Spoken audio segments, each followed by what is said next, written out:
that when things get rough, you can always leave over there and come here to Sankofa Books and sit down and relax. Because this is the liberation space and the liberation zone. Good afternoon, everybody. My name is Marieta Ulasi, and I'm the director of the Latin American Folk Institute. And we want to welcome you today to this presentation about Orisha Music and Dance. The group that we are presenting today is the Hashem Oyuba Folkloric Ensemble, which is a resident group at the Institute. And we are going to be also introducing the drums that we use, the bata drums. Here we have in the main drum, which is also called the Iya. Iya is a Yoruba name for mother, Randy Rosso. In the Itotele, which is the medium drum, Rafael Monteagudo. And in the Okonkolo, the baby drum, Earl Richardson. These three drummers are part of our ensemble. The ensemble includes musicians, singers, and dancers. We're also going to have a dance demonstration today. And because this is part of the Maroon project that we thank you highly, Gerima, for inviting us to participate in this very exciting project. We are going to present one of the Orisha music and dances that we work very frequently with. It is the Ogun. I don't know if you're familiar with the Orisha music and dance. Orishas are those deities that were brought to Cuba and other parts of the New World by the slaves, specifically by the Yoruba slaves. And in Cuba, as part of the resistance that we still have today, the culture of the Yoruba people has survived. To this day, we even use the language, although the language is in an archaic form. It's not the language that is spoken in Nigeria today, but it is still a language used for ceremonies, and it's a language used to communicate, specifically to communicate with the drums and with the dancers that are part of the religion that they brought as well. The religion is interpreted in Cuba today. It is known as Santeria or Regla de Ocha, but it's also part of the daily life of Cuban people. Without the religion or with the religion, everybody in Cuba practices many of the Yoruba culture heritage that we still have. You see it in the food, you see it in the way people dress, in the way people relate to each other. Is every Yoruba people who have been to Cuba have feel very refreshed to see that the culture is very much alive in Cuba today. And again, coming back to the Orishas were those deities that were brought, and you may know that every Orisha represents a domain in nature. So it could be the ocean, as represented by Yemaya, or it could be, in the case of Ogun that we're going to present today, he's the blacksmith. He is the owner of all the tools. He represents the worker. So he also lives in the countryside. And because of that, he has to take care of all the tools that are pertaining to agriculture. He's most of the time depicted with a machete, because machete is the tool that we use still to work on the field for the sugar cane, to cut the sugar cane. And he also wears a skirt that we call a mariwo, and that is a skirt that is used to disguise himself within the forest. So I want to introduce to you Oscar Rousseau, who is our teacher. He's our choreographer in the group and the artistic director of the Hashem Oyuba, and he's going to dance for you the dance of Ogun. Also, you are going to see that the drumming that is going to take place here it is like a conversation. That's why we have three drums. In fact, many of the drums that were brought to us are brought in families. You never see a drum like an individual drum playing. It's a family of drums. And because of that, there is usually a conversation going on. What is a drumming conversation? It is a drum calls, another drum responds. And one is keeping the beat. Usually the one keeping the rhythm is the okonkolo, or the baby drum. And then you have the iya, or the mother, which is the main drum in African tradition. We're very proud to see a female drum as the leader, calling, and it totally responding to that. And in that conversation, they are going to call Ogun. These drums originally were regarded as speaking drums. So basically, the slaves were able to understand what the drums were saying and respond to that. So when a leader in a tribe wanted to call somebody or call a group of people to do something specific, they didn't need to speak. They used a drumming pattern that everybody understood, and then everybody would respond to that. Many of the meanings of those drumming patterns have been lost, but we still have the patterns. And some of the dance that we still have is totally related to those patterns. So through the dance, we are able to interpret what the original meaning of the drumming was.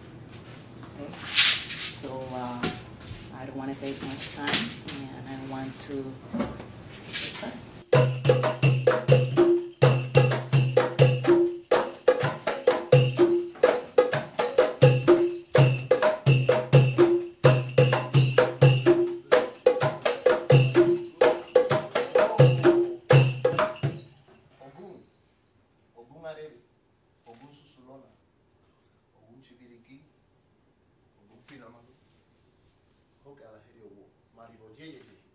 This is Ogun, the honor of the books, the flower, the every tools, the iron man. Usually Ogun use the machete. He walk in a clean road and represent the man every time working. Really hard to maintain the same energy in this world. Ogun, basically when we dance Ogun, we have to use this maribo, glass skirt, you see, or palm tree, machete. The color usually is green or black, or from the beginning red, because the red color is the beginning.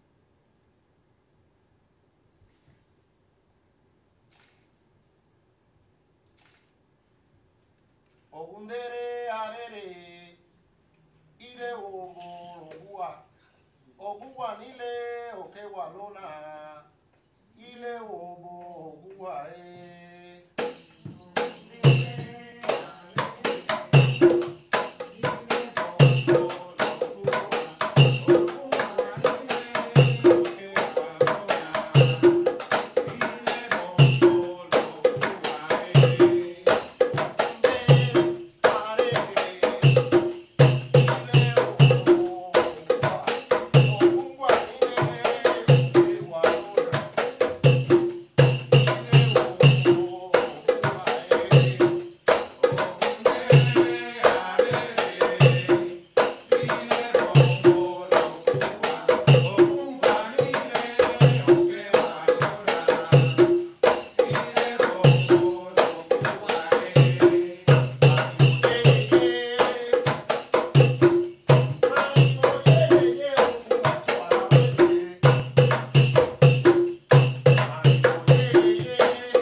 Check it.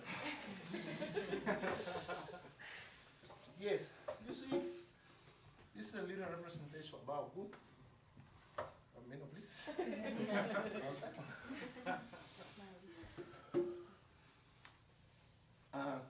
Everything, every movement I'm trying to represent. Not every time it's like fight.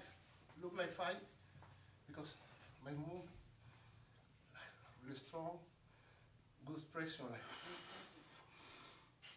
Because when we dance Ogun, it's basically trying like maintain the communication.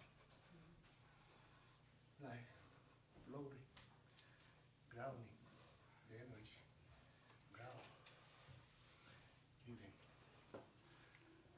And we can forget Ogun in the real world can be the doctor, because use only machete, the surgery, fixed body, problem. And Ogun is the strong man. It's not only for men, it's women too. Got it? Usually, every different thing or song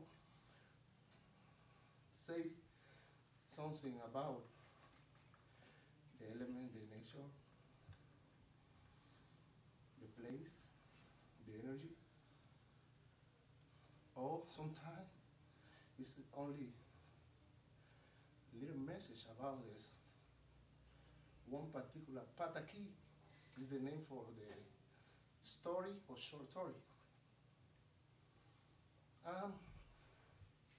The relation between the dancer and the pata. You can breathe with me. I sweat, but I feel good. You know, like trying to. That's fine. I go there now. This is a really important element, the water. Maintain everything done with balance. Now, Ogun, Ogun Arere, Ogun Susulona, Chibiriki is a many different name for Ogun, because every name or every character represents different place, different person, or you have your own angel, your own character.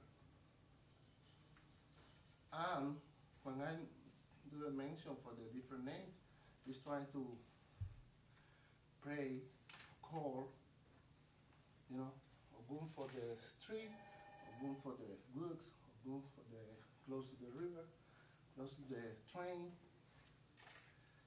and the main. The real message for today is, let's call Ogun, let's try to maintain the work. This is the idea. Because we have a little or one, the many more pataki when Ogun have to live inside the works and work every day, every night, never stop, never rest. The most important thing is when you work hard with faith, you maintain, you develop. If you can transmit this energy, it's really good. Everybody have to know we work hard, we have something really good things, you know? Now, this is not the only instrument that we can dance Ogun. We can use Ogun in the country part or different part of Africa. Or you see Afro-Cuban in Cuba. We usually can use the bata drums or the wheel or shake. This is the calabash we say.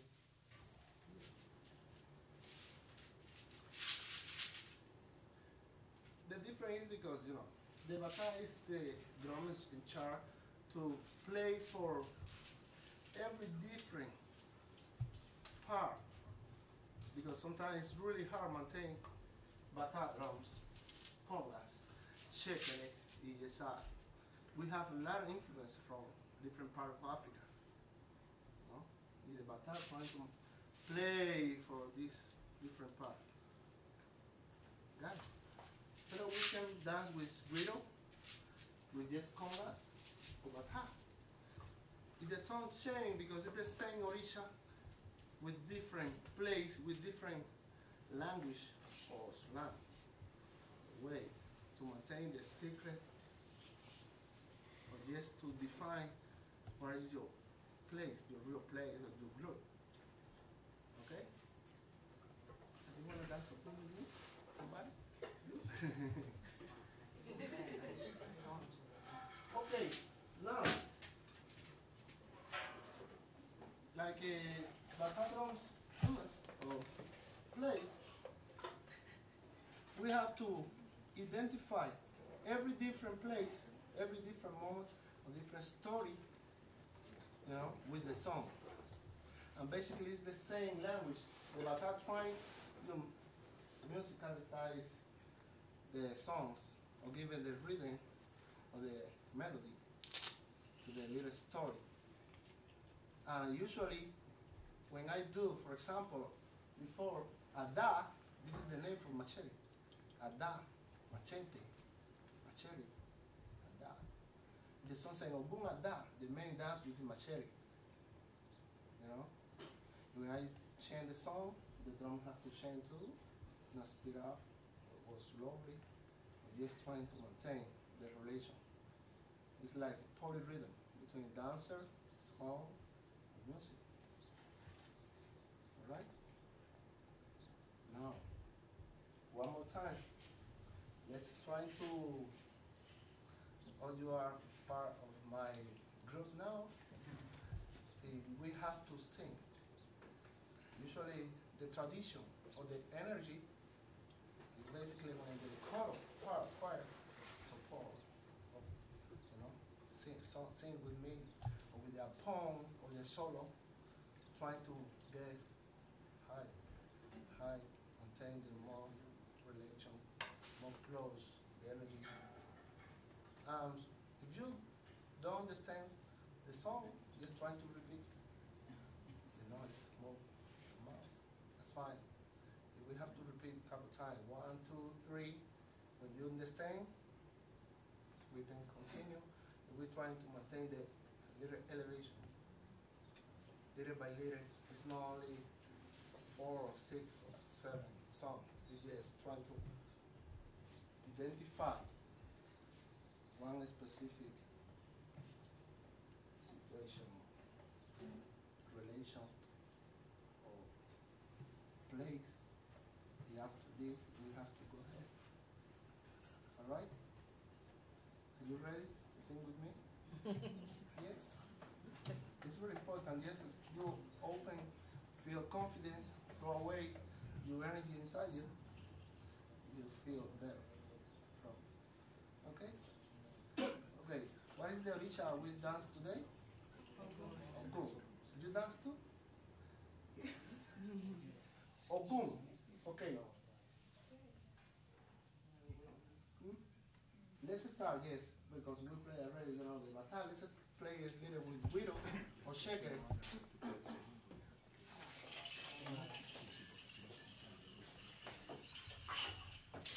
Okay, basically, this part of music we call bembe. Bembe is like party, celebration, fiesta. Ceremony.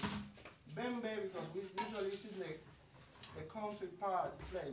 You know, like the farmer play after work. So, you know, let's sing song about, you know,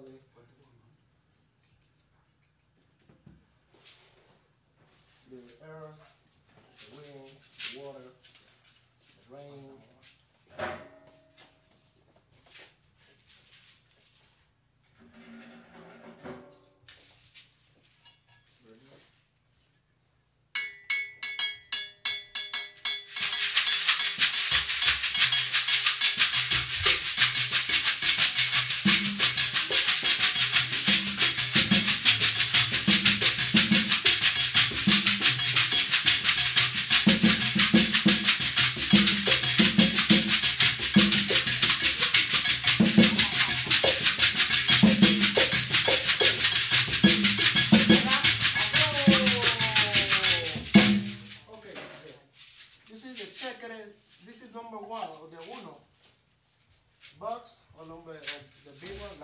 It's the same function. The big calabash look like the yak, the totele, and the okonkoro. It's the same relation, the family, mother, father, and son. Got it? And one more element is the cowbell. Usually it's not cowbell. From the beginning, they use the tool to work. Like you see the hole, you know? So we need the bigger and more noisy. And another element, the real machete or knife together. Because the steels have different sound. They don't have like cowbell really modern like today, you know? But they try to maintain the rhythm. And the conga, you know, like a box to complement to the rhythm. Now, slowly. Let's start first with the song. Song, after we can start again. Okay? You have to only maintain the downbeat, the rhythm with me. This is the numero uno, like quarter time. Okay? Alright, okay. The first song is, I say, Jenjeito, you have to repeat, Awe Nama. Really easy. Remember, we use a little part of the original language and mix, because we have the mixed things in Cuba. Alright? It's not exactly, yes, the fusion.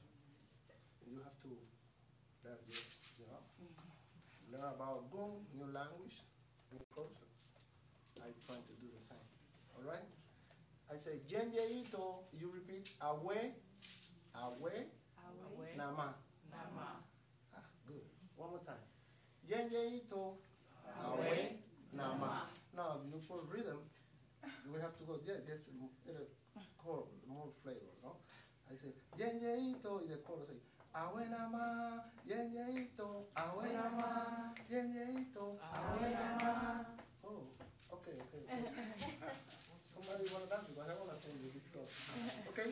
Jenjeito, Awe Nama, Jenjeito, Awe Nama, Jenjeito, Awe Nama. Okay, now if you put more energy, you get closer to the real thing, you know? Think every time you sing for a boom or for all the Orisha with all your power. It's like color. Come on, come here. Kowa here, you know? Yeah. What does it mean, the words? Jenjeito, Awenama is an allegoric song to the Ogun. You got it? Okay. Let's just play more of it. Jenjeito, Awenama, Jenjeito, Awenama, Jenjeito, Awenama, Jenjeito, Awenama, Jenjeito, Awenama, Jenjeito, Awenama, Jenjeito, Awenama, Jenjeito, Awenama, Jenjeito, Awenama, Jenjeito, Awenama, Jenjeito, Awenama, Jenjeito, Awenama, Jenjeito, Awenama,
Let's continue. This is the first.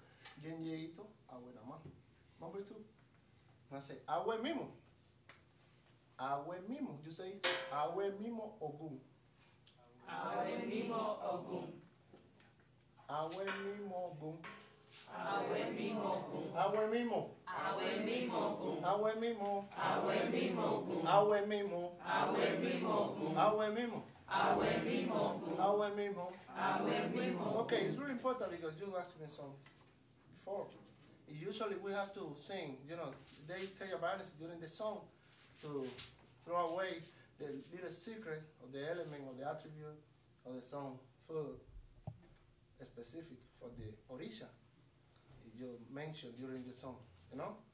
They start doing later by later more because the people just think about, hey, let's respond.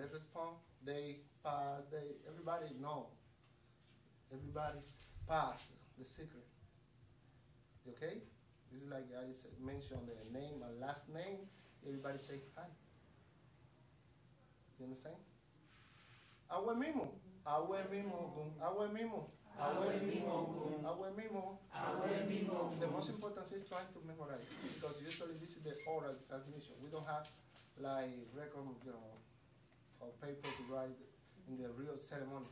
You just repeat, more energy, confidence. You learn, you practice, and you have to dance. When you dance, you maintain more your connection. This is the idea, maintain the connection. Okay? The first song, Yeyeito, Awe Nama. Yeyeito, Awe Nama. Awe Mimo, Awe Mimo Gun. Awe Mimo. Awe Mimo Gun. Yeyeito, Awe Nama. Yeyeito, Awe Nama. Yeyeito, Awe Nama. Awe Mimo. Awe Mimo Gun. Awe Mimo. Awe Mimo Gun. Awe Mimo. Awe Mimo Gun. Awe Mimo. Awe Mimo Gun. Okay, good. Next. You remember? Yeah.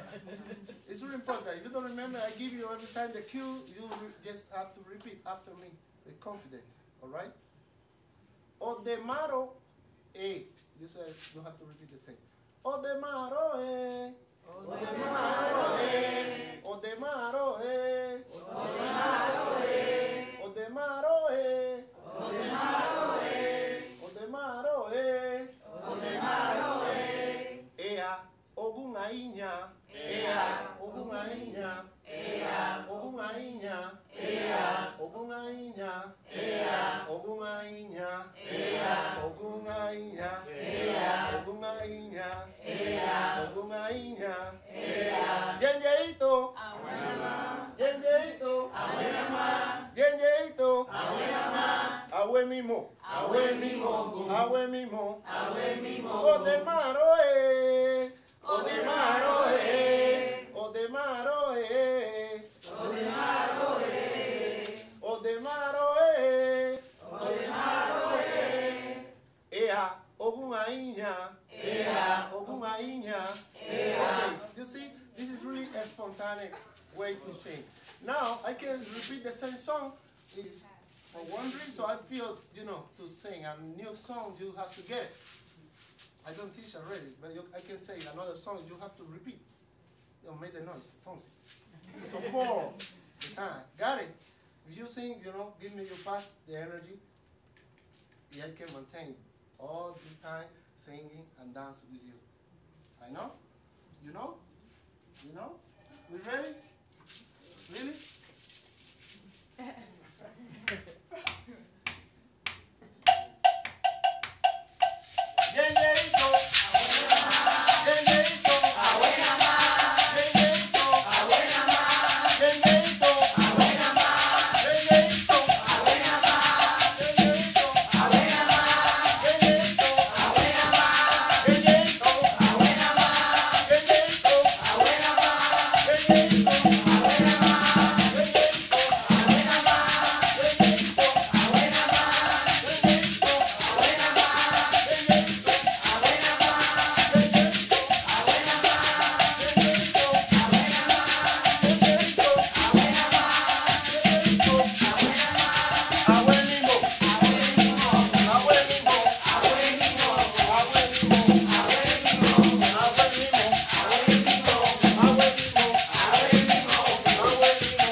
Oda, keye aladogu mai.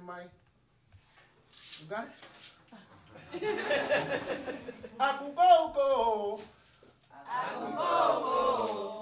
Moye umoda. Keye aladogu mai. Keye aladogu mai. Akukoko.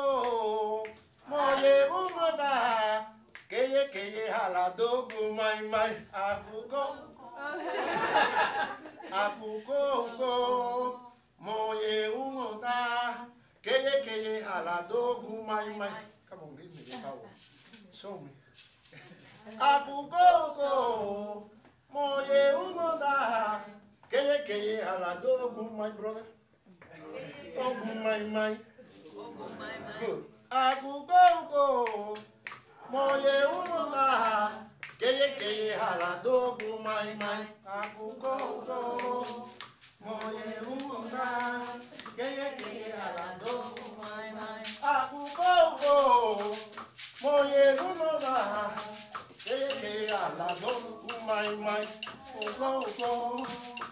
Moye umoda. Keye aladogu mai. Akukoko. Moye umoda. Keye aladogu mai.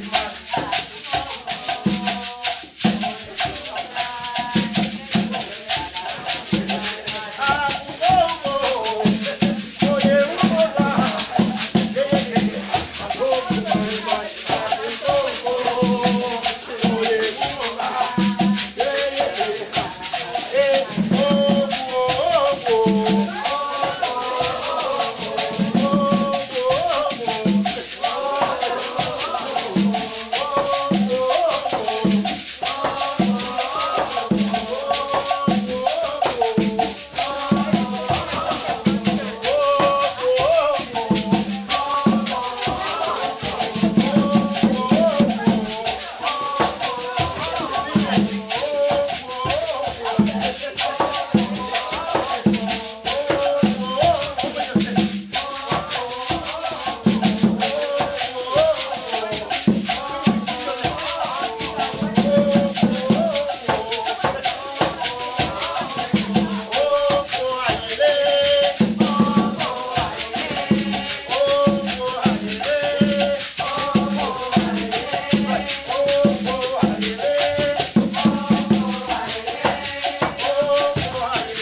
Okay, we are in the hippodrome now.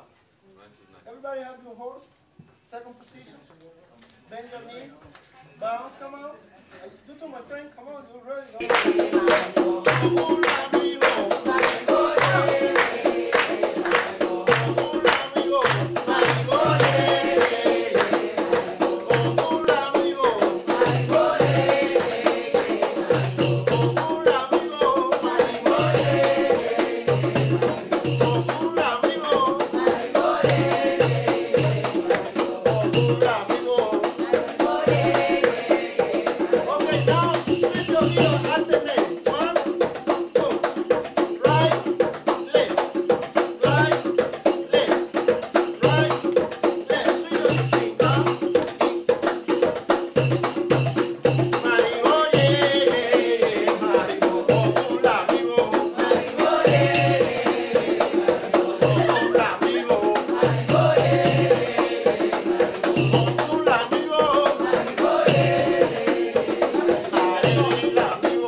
Ritual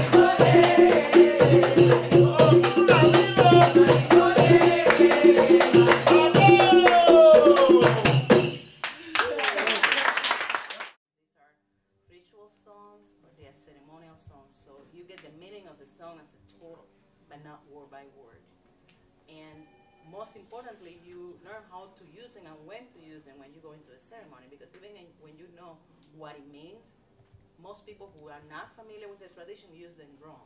Like for example, you go into a ceremony and you use a song that is used to salute the Orisha, you use it at the end. You're supposed to use it at the beginning.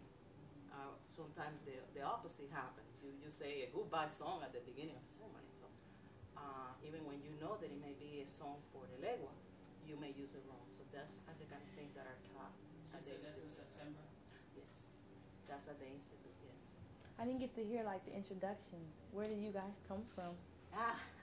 Well, we are part of the Latin American Folk Institute, and we are based in Montgomery, Maryland. We are from Cuba, the three of us, Oscar Rousseau, who is an instructor and choreographer and artistic director of our professional ensemble. And he's from Cuba, from Havana. I myself am from Cuba too. I'm from Havana, and Rafael Monteagudo, who is our music director, he's also from Havana. But we have very close island here, Puerto Rico represented via New York. From New York. I said Puerto Rico via New York. Yeah. He says New York, but it's Puerto Rico via New York. Okay? And our Washington DC representative here at Richards. We also have other musicians who work with us on a regular basis. Who's here, Chino, and Carlos, who is our program director. Because not only we have the percussion ensemble, we also have an ensemble that plays the popular music of Cuba as well. Do you guys, or are you, I don't know what the religion is called and what it's called in Cuba with the Orisha? It's called Santeria. It's called Santeria? Or Regla de Ocho. So do you just study it or do you actually participate in Santeria? Both. Both. As I explained at the beginning, we inherit all the cultural and all the religion of the Yoruba people who came to Cuba. But at the same time, many people who are not participants into the religion still inherit all the tradition. And we even studied in the school as our cultural base. Okay, so not necessarily everybody is initiated, because this religion is also about being initiated. And some people who are, they practice it as a religion, but everybody who is not initiated still is very familiar with not only I would say the tradition, but all the nuances of how to treat each other, like respect for the drums, and the relationships between people. It's part of what we inherit. How many, like, is it still practiced in Cuba? Like, how many people practice this in Cuba? A lot of people. A lot of people? Yeah. Well, you mean the religion or the tradition? The tradition and both, I guess. The tradition. I would just say say the religion, a lot of people. The tradition, I would say everybody. So this dance, people do these dances? More, that's a very interesting question, because not only people do the dance in the traditional form, as you saw here, people have incorporated this into popular dances. Like it used to be a salsa dance from Cuba, it has all of this elements. Not only on the dance, but also in the rhythm. So that's why a lot of people, we teach salsa as well, he teaches salsa. And we have a lot of difficulty explaining to people who come from different salsa traditions, because they concentrate a lot in the choreography part of the salsa, in the turn and all of that, and we don't. We concentrate on the movement of the body that comes from all these dances.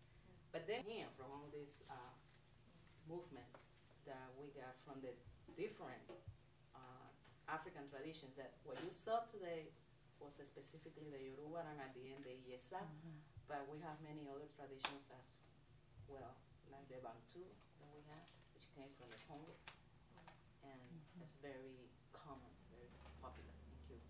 And and you see it nowadays represented in the popular dances we have, but more obviously in salsa, in the Cuban salsa. And it's very African. What about in terms of its kind of underground spiritual base for resistance against slavery, for example? Well, you may know that Cuba was one of those places where slavery was held the longest. Actually, Africans were brought to Cuba as early as 1521, earlier than in any other place, because Cuba was a place where the trade was taking place. Not only were importing Africans to Cuba, but also were the place where the slaves were sold to other countries. So, and we were the latest to abolish the slavery. So we had a lot until the 1870s, where people were being brought to Cuba. So that meant something very special, and I think that is why we still keep a lot of the tradition alive. Is because as other slaves were being diluted into the main culture of the Americans, still we were getting fresh slaves from Africa in the 1860s and 1870s. And the new slaves had not only all their culture intact, but had this idea of that they needed to be modern life. This idea that freedom was essential. And because of that, they actually taught the old slaves that were already in Cuba, like, this is not a condition to be in. We are here, but we need to do something. And one of the things that made possible in Cuba also the survival of the tradition is the brilliant idea that many of the slaves had, that although the majority of them were actually Bantu. Most people think that we have more Yoruba than Bantu, but we actually have more Bantu people than Yoruba. But they all united into a common, sometimes even a common language, because among the Yoruba, we have different tribes, like the Yesa, which was in a different land, and they had different tribes. But they united so they could really communicate and have a movement going. First, a cultural movement, a resistance movement to not be totally eliminated first culturally, because I think they understood that if you preserve your culture, that is the first step to preserve your life. Once you are assimilated, it's very easy, especially for the young generation, to be convinced that you are nobody. And thanks to preserving the culture by uniting different languages, different tribes, they were doing a resistance movement. The slaves that escaped and were able to form their own, what we call a cofradia, which is their own fraternity. Like a brotherhood. Yeah. Were actually very, that happens, I think at first in Matanzas, which is it's in the central province in Cuba. And a lot of those places were documented to have complete cities, complete places where they have worshipped their original saints, and they maintained again the culture, the food, and they were able also to educate the new generation into the tradition of drum and to respect the elderly. That is something that comes from Africa and that most other people didn't have in the same way, because as you know, in Cuba we have the Spanish influence that is also have this respect the elderly, but under a totally different thing, which is under the Catholic tradition, which is about fear. It's not about respect. And in Cuba, although both religions, the Catholic and the African religion, were sort of seemed to be together, it was just a way for the slave to retain that they understood and they were assimilated into Catholicism. But this also was a way for them to preserve their culture. We had, I think the first maroon movements in Cuba, I think have been documented to be early in the 1700s. And I think we're considered to be lucky that many of them were not eliminated, as there was a case here in the United States, and they were able to survive. And I think it also has to do with that Cuba was a very agricultural place, and the weather cooperated. So slaves were able to establish their own places and to have means of survival within their organizations in the countryside mainly. Yes. Though Santeria has a historical place in your culture, how do the majority of people see it? Because I know, like in America, we would, consider it voodoo or something like that. Is the culture, even though lots of people practice it in syncretism with Catholicism, do a lot of people accept Santeria on its own with Orishas, with Ogun, Oshila, Oshun? Like, how do they feel about them now? Like, how does society Well, I think in Cuba there has been a revolution that has not only been political, but it has been a cultural revolution. Mm-hmm. Prejudice exists everywhere. And the first prejudice against Santeria was it was a black religion. Mm-hmm. And a black religion is everything that is black is going to be discriminated against. And it's not because it's Santeria, it's because it's black. And it's voodoo. And I hear you say voodoo with some sort of like a negative connotation. That's what I say in America, that's how we think of it. Voodoo is actually also a very respected religion. Because it comes from hate. So, but because we experienced a cultural revolution as well that made people in Cuba understand their African heritage. Mm-hmm. I mean understanding, which is different from knowing it. Because everybody knew it existed. But when you understand it, when you understand that all that food that you've been eating has come from the way you prepare it, has come from there. Because one of the things that happened in Cuba is that we have almost eliminated the indigenous population. Mm-hmm. So everybody is a descendant or either African or Spanish or the mix of them. We have very, very limited indigenous population was wiped out. So because of that, the prejudice against the black substituted the prejudice against the indigenous population that you find in other countries. And it was very strong. I am not going to tell you that it still does not exist. It does.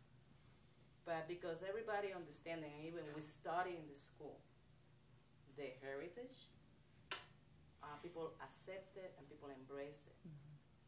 Also, the Cultural Revolution includes a beautification of many of the symbols of the religion. For example, as you mentioned, Oshun is the Orisha of the sensuality, sweet water, of love. And before this change, it was considered like, you are sort of like a prostitute. Now, if you want to be a sensual and interesting woman, you are like a shoe woman. So you see what I'm saying? It was lifted into something that all women aspire to be. White and black. You want to have Oshun smile. You want to have Oshun ability to convince everybody without forcing anything. You want to have this Oshun essence. Even if you don't know what Oshun is, you want to have that.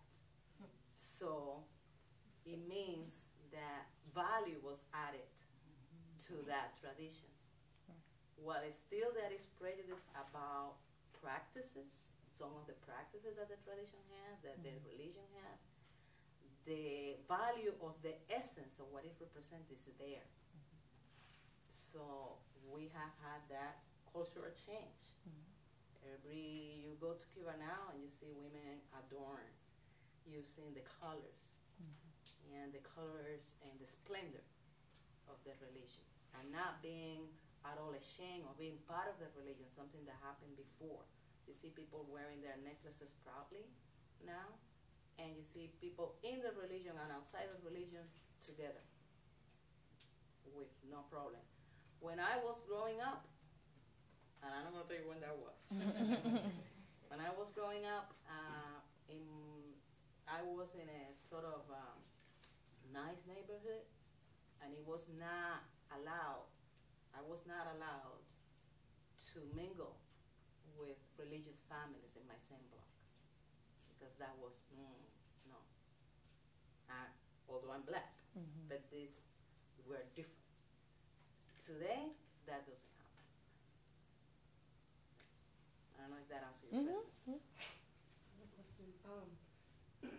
If you have a demonstration or performance or class, and someone gets mounted, what do you do? I would ask Oscar to answer that. Do you want to answer that? Because I don't think that usually happens. Okay. Usually it doesn't happen because for that to happen, the drum has to be directed for that. Okay. You know, when you have somebody who's going to be mounted, because the drum is calling that. When we do classes, the drummers are instructed not to play for that to happen. But you may have somebody hypersensitive, and you know, usually the first thing we do is try to determine if it's fake or not. Why don't you explain what mounting is? Yeah, Well, Oscar. Let me try to explain. The problem is that the people sometimes practice like we practice in Cuba, or part of our culture or folklore or tradition. But for African or for Yoruba, every time when they play and sing, it's trying to do the religion things, the real things. It's part of your tradition. We practice like art or folk, but this is your own tradition. The problem that sometimes happens that people, you know, get possessed or mount is because we every time sing or call or this energy.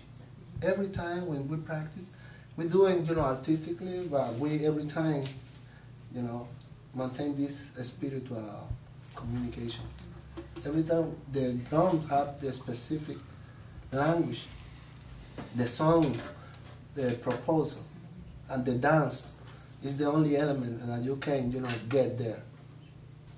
You understand? Yeah. The drums play to call, the sing to like confirm or affirm, and the dance. Basically, we do like try to develop the dance movement, or to represent the place, the real way to this element. You know, the figure of represent. You know, like sometimes, for example, Ochun, you dance like a river. Jemaya, you dance like the ocean, or the boat, or the ship, or the dog movement. You understand? And Shango, like the thunder and other things, we dance. But at the same time, you dance only when you exactly feel this connection. You start to, you know, feel this different energy coming from your toes, or you feel like itch in your head. You lose your balance. Immediately, you pass a different level than when you possess. But it does seem happen in the class. Fortunately, we have person with, you know, like knowledge about this. Yeah. We can, you know, fix really some. Right. Okay. Really some, you know. This is easy. Yeah, we have different way to do. You know, plan A or the first try is start the music. Or we have plan B. B, start to sing, you know, the singing. Right. And 3, this is it. Number 3, you know, it's really just go try to, you know, maintain control, blow your ear, blow water, etc. Is that what they normally do if it's not in a class and it's actually happening? Is that what they do, or do they just let the person count down on their own? Yes, see that happen? I just do this to stop. Outside of class, though, they're practicing their religion. Well, the ceremony, just when this happen, it's good things. Right. You don't have to, maybe you stop during the ceremony because sometimes people feel this energy if they don't know. But this can happen, you know, like immediately. You never know when the real thing coming to you. It's not like you prepare, you know. This is another point, you know. But somebody, let me wait, 1, 2, 3, yeah. But when the real thing coming to you, you never know. It's like this, you feel the energy, the singer or the poem give you this energy. That's what we call it like tratados. It's like fundament of the right line to combine one another song to maintain, the real connection, like unplug, like let me, okay, this lady have the red t-shirt, blue pants, black pen. Who here have the idea for Morula? You!